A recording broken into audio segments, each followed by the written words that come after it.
So let's move on to question number 10 of exercise 2.2 और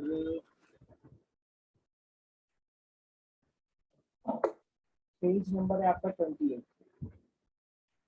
इसमें कह रहा है number of boys and girls in a class are in ratio 7:5. The number of boys is 8 more than the number of girls.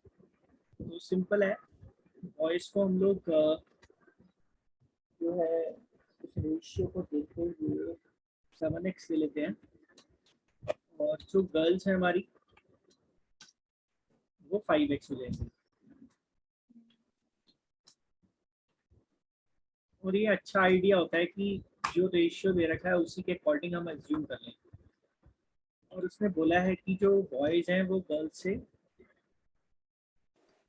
8 ज़्यादा है, तो सीधा सीधा पता चल गया कि 2x का वैल्यू 8 है और x का वैल्यू 4 है। और यहाँ से हमें x का वैल्यू आ गया तो हमारा 7x भी आ जाता है 28 और 5x आ जाता है हमारा 20। तो ये हमारा क्वेश्चन नंबर 9 हो गया।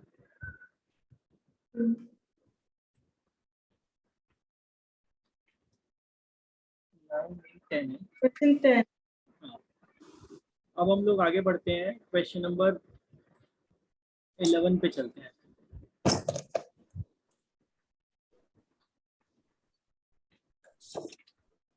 देखो क्या कह रहा है, Baichung's father is 26 years younger than Baichung's grandfather and 29 years older than Baichung's. The sum of the ages of all three is 135. What is the age of each one of them? अब इसी तरीके की confusing language को easily mathematics में समझने के लिए और सॉल्व करने के लिए भी इक्वेशन बनी है। अब वैसे अगर इसको किसी नॉर्मली बच्चे को समझना है तो ये थोड़ा कंफ्यूजिंग हो जाएगा, वो समझ नहीं पाएगा कौन ज्यादा है कौन है, तो इसलिए लिख के कर रहे हो उसको। कह रहा है बाइचुंग के जो फादर हैं वो बाइचुंग के ग्रैंडफादर से 26 इयर्स यंगर है और 29 इयर्स ओल्डर है बाइचुंग से। अब देखो यहाँ पर इक्वेशन बनाने का जो कॉन्सेप्ट है फिर से वही बात आती है कि मैं बाइचुंग को लेकर चलता हूँ, बाइचुंग के फादर को लेकर चलता हूँ और बाइचुंग के ग्रैंडफादर को लेकर चलता हूँ।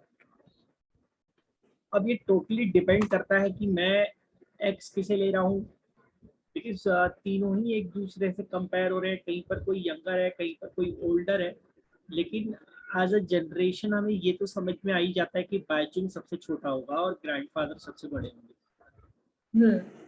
तो अच्छा ये रहेगा कि या तो मैं बाइचुंग को एक्स ले लूँ या फिर मैं उसके ग्रैंडफादर को एक्स ले लूँ। एक्स मैं किसी को भी ले सकता हूँ, उससे कोई फर्क नहीं पड़ेगा। तो पहला केस कि हम अगर सपोज बाइचुंग को एक्स लेते हैं तो उसके फादर की एज क्या होगी।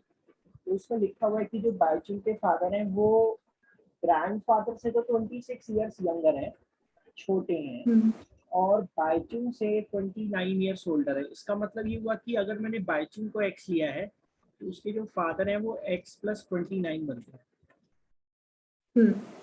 अब देखो यहाँ पर थोड़ा सा पेज फंसता है कि ग्रैंडफादर क्या होना चाहिए। तो ग्रैंडफादर जो है उसको बाइचुंग से कंपेयर नहीं किया गया, ग्रैंडफादर को बाइचुंग के फादर से कंपेयर किया गया है। उसने कहा है कि बाइचुंग के जो फादर हैं वो बाइचुंग के ग्रैंडफादर से 26 इयर्स यंगर है।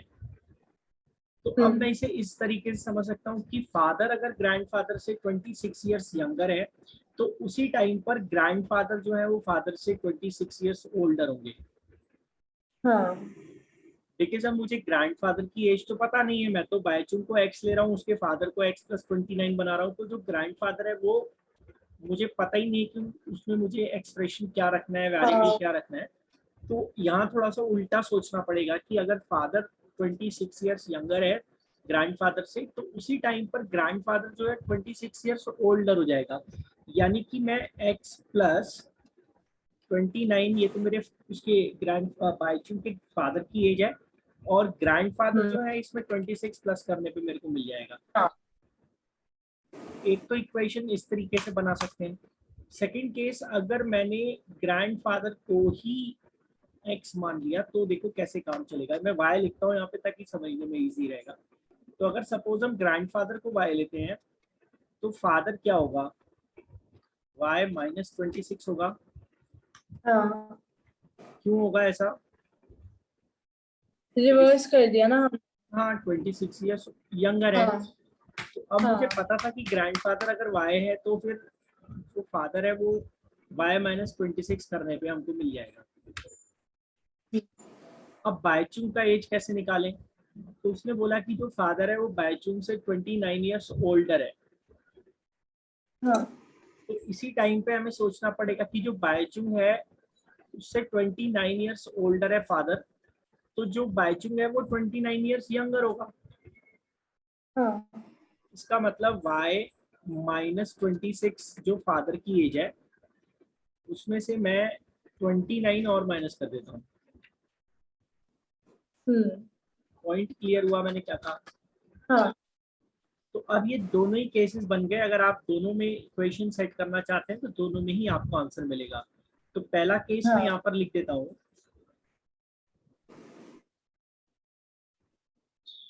फर्स्ट केस हो गया हमारा, अगर मैंने x की टर्म्स में इक्वेशन पुट करनी है तो हमें मिलेगा x प्लस 29, हाँ। और इसमें प्लस हो रहा है x प्लस 29 प्लस 26, में एक साथ लिख सकता हूँ उसको 55, हाँ। और ये मिलाकर कितना होने वाला है? ये मिलाकर होने वाला है 135। तो यहाँ से इस इक्वेशन को सॉल्व कर सकते हैं। 3x प्लस 29 और 55 ऐड करने पे हो जाएगा 84 इज इक्वल टू 135। 3x का वैल्यू हमारा आ गया 84, माइनस कर देते हैं 51, और x का वैल्यू हमारा आ जाता है 17। तो ये बायचुंग की एज निकल गई। उसके बाद अभी जो भी हम निकालना चाह रहे हैं वो निकल जाएगा। सिमिलरली अगर मैंने y वाली टर्म्स में इक्वेशन बनाई है तब भी इसको आंसर सेम आने वाला है। तो जो मैंने पहले लिखा है y माइनस 26 माइनस 29, तो उसको मैं लिख सकता हूँ y माइनस 55। और फिर दूसरी जो एक्सप्रेशन होगा यहाँ पे वो है y माइनस 26, और तीसरा जो एक्सप्रेशन है यहाँ पर वो y खुद है, और इनका टोटल 135 होना चाहिए। तो इससे फर्क नहीं पड़ता, कोई डिफरेंस नहीं आने वाला कि हम इक्वेशन किसके पॉइंट ऑफ व्यू से बना रहे हैं। जिसके भी पॉइंट ऑफ व्यू से इक्वेशन बनाए, बस हमारा रिलेशन फिट बैठना चाहिए वहां पर। तो ये हो गया 3y माइनस 55 और 26, देखो दोनों को ऐड कर देंगे और ये हो जाएगा हमारा 81। कुछ गड़बड़ नहीं हुई पर, कुछ गड़बड़ नहीं हुई।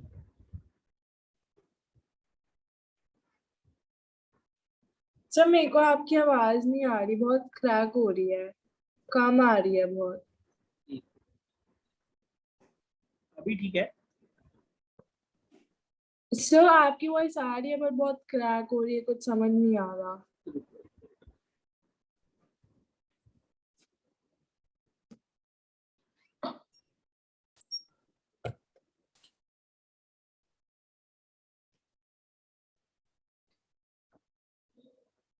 अभी ठीक है? हेलो? सर एक्चुअली आपकी वॉइस आ रही है बट बहुत क्रैक हो रही है, समझ नहीं आ रहा कुछ। मैंने फैन भी बंद कर दिया, एक मिनट को।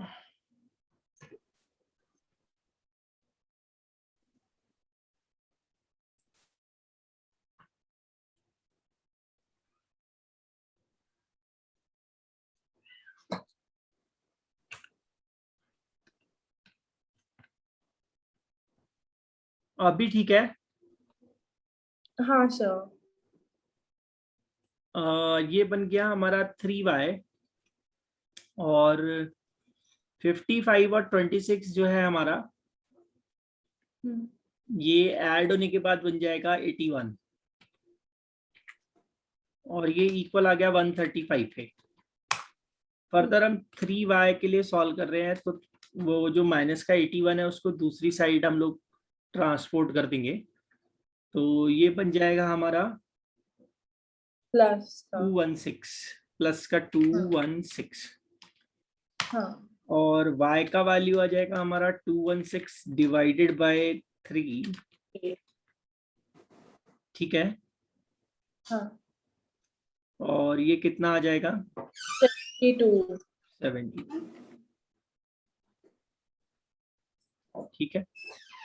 So this is how y मिल गया। y मिल गया तो उसके बाद हम लोग जो है वो भी फाइंड कर सकते हैं, y -26 फाइंड कर सकते हैं, तो माइनस कर देंगे 46 हो जाएगा। इसी तरीके से बायचुंग की एज जो है y -55 होगी, यानी कि 17 आ जाएगी, ठीक। तो जो भी केस है आंसर तो मिलेगा ही, तो उसके हिसाब से डील करना है, ठीक है बेटा। आगे बढ़ते हैं, स्क्रीनशॉट ले लो हाँ आप इसका। हाँ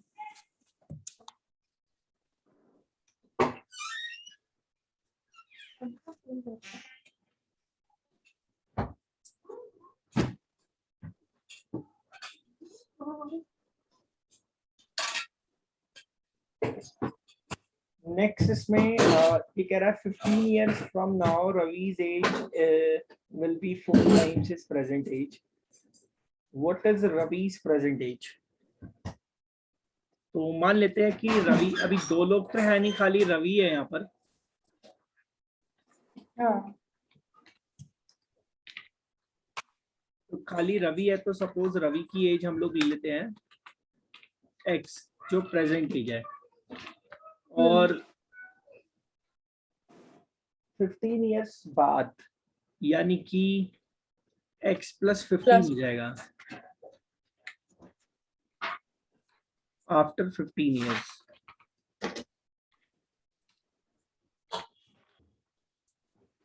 आफ्टर 15 years x + 15 हो जाएगी एज। अब उसने बोला कि जो 15 years बाद की एज है वो 4 टाइम्स है, यानी कि अब देखो यहाँ पर कंफ्यूजन क्रिएट होता है कि 4 टाइम्स है, लेकिन किसका, वो 4 जो मल्टीप्लाई करें वो किस में करें, रिप्रेजेंट कैसे करें, बिकॉज टाइम्स का मतलब तो ये है कि मैं मल्टीप्लाई कर रहा हूँ। हाँ तो तो हम यहाँ पर इसको है ना कि x + 15 = 4x। बिल्कुल ठीक है, तो x में 4 टाइम्स मल्टीप्लाई होगा, मैं पहले ही बता चुका हूँ, जिसके आगे ऑफ देन एज लगा होगा उसमें मल्टीप्लाई होगा। तो अगर हम इसको फिर से रीड करें तो उसमें लिखा हुआ है कि 15 years from now Ravi's age will be 4 times his present age। 4 times उसकी प्रेजेंट एज का, तो प्रेजेंट एज x है, उसका 4 टाइम्स जो है वो x + 15 होने जा रहा है। तो यहाँ पर वो 4x हो जाएगा, ये 4x हो गया, तो x उस तरफ लेकर आएंगे, 3x = 15 होता है, x का वैल्यू 5 आता है, हाँ और सॉल्व हो गया। अब तो वैसे भी कुछ नहीं बचा इसमें, 20 आ गया। हाँ नेक्स्ट इसमें क्वेश्चन नंबर 13 देखते हैं। मैं इसीलिए एक एक करके सारे क्वेश्चन करवा रहा हूँ ताकि कोई दिक्कत ना रहे, बिकॉज अच्छे क्वेश्चंस भी हैं, कहीं से कुछ भी आ सकता है। अब ये कह रहा है a rational number is such that when you multiply it by 5/2 and add 2/3 to the product you get -7/12। ये लैंग्वेज है जो परेशान कर सकती है, तो हम लोग मान लेते हैं कि हमारा रैशनल नंबर, अब कई बार यहाँ बच्चों को बताया जाता है रैशनल नंबर x/y ले लो, कोई जरूरत नहीं है, रैशनल नंबर जो भी है उसको x ही मान के चलो यहाँ पर, हाँ है ना, अच्छा रहेगा कि x ही माने हमसे। हाँ हाँ बिकॉज उसको अब